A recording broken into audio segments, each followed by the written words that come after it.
Assalamualaikum warahmatullahi wabarakatuh. Apa kabar hari ini anak-anaknya Miss? Semoga dalam keadaan sehat walafiat ya. Jangan lupa untuk menyiapkan pembelajaran pada hari ini dan siapkan alat tulis juga buku temanya ya.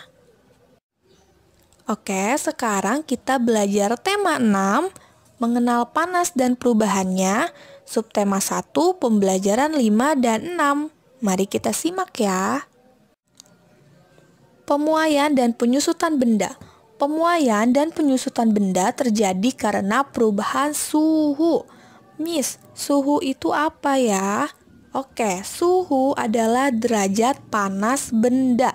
Jadi suhu ini yang menghitung seberapa besar derajat pada suatu benda. Nah, suhu misalkan suhu ketika kita sakit, itu pasti akan terlihat atau terdeteksi suhunya berapa. Saat udara dingin itu akan terukur juga. Nah, makin panas suatu benda, suhu benda tersebut makin tinggi. Kita belajar tentang pemuaian dan penyusutan benda ya.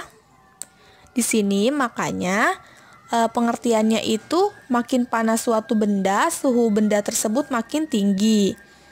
Nah, di sini Miss kasih dua contoh perubahan suhu dalam kehidupan sehari-hari.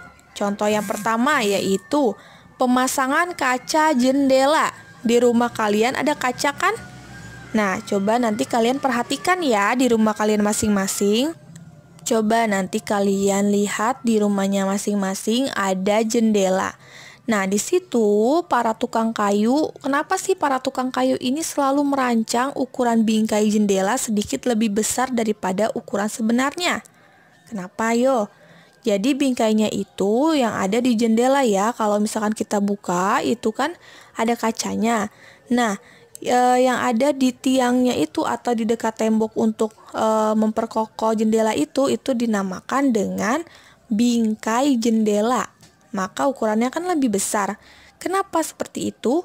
Karena hal itu dilakukan untuk memberikan ruang pemuaian bagi kaca saat terkena panas. Selain itu, pemasangan seperti itu juga untuk menghindari keretakan kaca saat ada bunyi keras. Misalnya, bunyi kerasnya itu seperti petir. Jadi, jika ada petir maka kaca itu tidak gampang untuk pecah. Itu terjadilah pemuaian pada pemasangan kaca jendela. Salah satunya ya, itu contoh perubahan suhunya. Contoh yang kedua, pemuaian pada gelas kaca.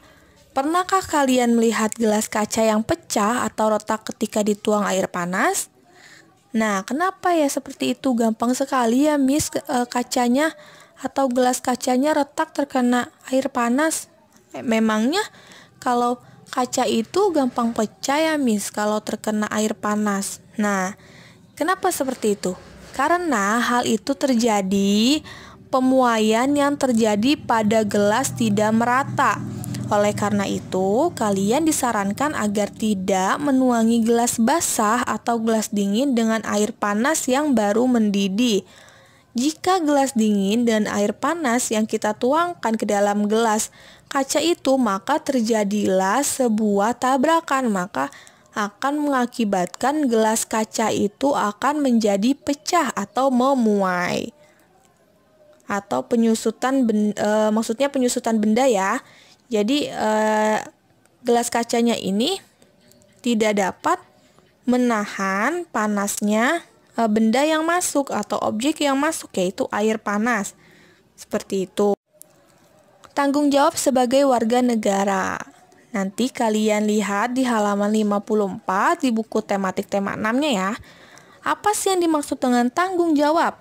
Oke, tanggung jawab itu adalah keadaan untuk menerima akibat dari perbuatan baik yang dilakukan sendiri maupun yang dilakukan bersama dengan orang lain.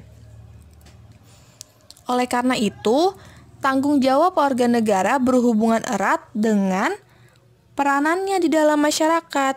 Tanggung jawab sebagai warga negara dilaksanakan dengan cara melaksanakan hak dan kewajibannya. Nanti bisa kalian baca lagi ya, anak-anak. Oke, di sini Miss kasih tugas ada di halaman 45, 49, dan 59. Oke, halaman 45 kalian isi nomor 1 sampai 3 saja, yaitu mengidentifikasi beberapa peristiwa yang berhubungan dengan konsep energi panas.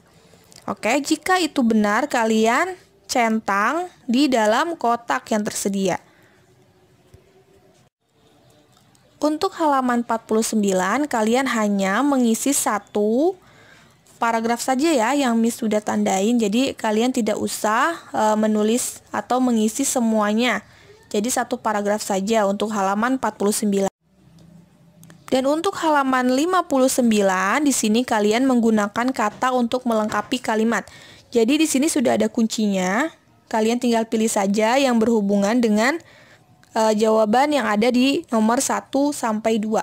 Jadi kalian hanya mengisi nomor 1 sampai 2 saja. Oke?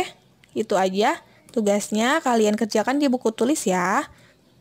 Itu saja yang disampaikan, kurang lebihnya mohon maaf. Wassalamualaikum warahmatullahi wabarakatuh.